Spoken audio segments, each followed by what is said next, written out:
wax kastoo dunidan aan maanta aragtaan waxaa fakaro maskaxdaas inta badan waxay ku jirtaa dhalinyaro. run ahaantii marka maanta waxaa isweydiin waxay tahay inaa isweydiin u baahan waxay tahay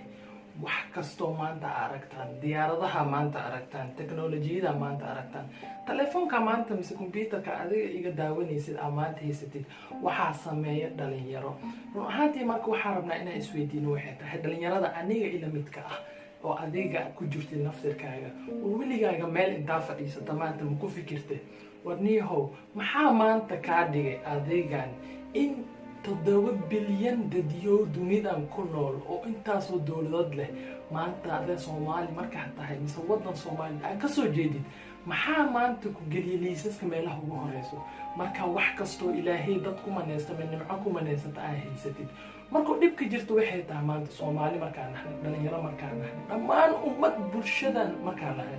maanta tobankeena fiican maanta markay meel iskugu imaato midkeenan xuna hoggaanka ka dhigana marka waxa diintana faraysa waa naftirkeeda miyaysan ahayn saddex marka ku imaatiin waxa la dhahay qofkiina hani hoggaamiyo marka maanta waxa u baahanaa waxay tahay marka inaa garaawsano inaa fahano inaa maanta dhalinyarada fahano in la gaaray waqtigeeni in ay maanta tahay 30 sano la soo dhaafay miyaasan dareemin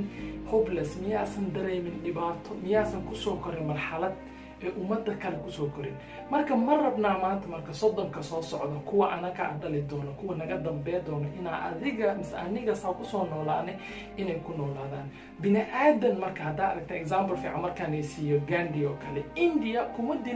kuma bedelin wax xabad ah kuma laakiin wuxuu ku bedelo waxay tahay fikir iyo halkaan marka waa qalbiyada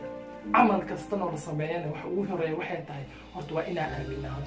dhalinyaro maanta markaan nahay waa inaa aaminaa maanta in la gaaray waqtigeeni in aan joogo maanta isbedelka maanta loo baahan isbedel noocan u baahanaa maanta war inaa isweydiisina laga yaabo maanta Umar oo ma iska shaqaysatid oo shaqo iska raasatid oo ummadan Soomaalidan ay buuqooda maxaa ku gelin qaar ku dhaxayaan war Umar oo maanta warniyo wadankaas naga dhaafniyo odayaashaas asaas sameeyeen war adiga odayaashaas yaa wadankooda ka dhigay oo adiga wadankaaga ka dhigay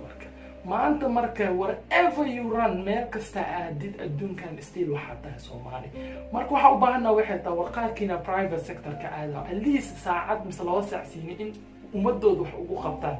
waxay tahay marka war maanta dhakhtar rabta inaad noqotid accountant rabta inaad noqotid xisaabiyahan rabaa inaad noqotid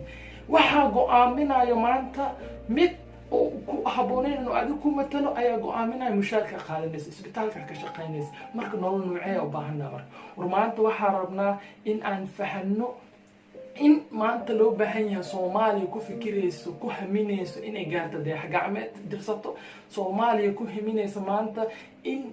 adduunka kala la tartanto Soomaaliya maanta waxa rabnaa u fikirayso mise deeq bixinayso mise Soomaali waxa rabnaa maanta ayada qaxooti soo qaadanaysa ma ahan maanta uma baahnin qof Soomaali ah maanta aan ku fikiray war qofkee Soomaaliyan walaalkayga gobolka kala degan sidee u qaafiyaa sidee maanta competition mise tartan isku maqanaha marka warwee dhamaatay waqtigaas waxa kaliya bedeli karno waxay tahay waa dhalinyarada aniga iyo adiga iyo dhamaanteen ah maanta marka waxa laga yaabaa maanta dhalinyarada inay caqabado badan haysta xaq dhaqaale hadee imaanta xaq bulshada hadee imaanta inuu support helin sadad kale oo helaan laakiin maanta aniga waxaan awoodaa inta yarta maanta muuqaalkan aniga ku soo gudbinayo laakiin adiga hadaa inta in la eg hadaa ku dirtid maanta waxay la Soomaali sameysan ahaan quraansha arurta gulac weejiida micnaheedu marka maanta I'm doing little bit so adiga naftirka hadaa wax ku dirtid kan kala maanta wax ku daro waxa u baahanna waxay tahay in la bedelo bulshada waxa waa mindsetka waxa rabta inaad wadan dhisid waxa rabta inaad laami dhisid waxa rabta inaad wadan iyo calan iyo ciidan dhisid waxa jooga kii shalay burburi ay joogo waxa u baahan yahay marka asiga in la bedelo dadka in la dhiso u baahan tahay 30 sano hore la soo dhaafay waxay ahaayeen waa ayaka 30 soo socdane waa anaka ka dhalinyaro ahaan waana waqtigeeni waa maxsan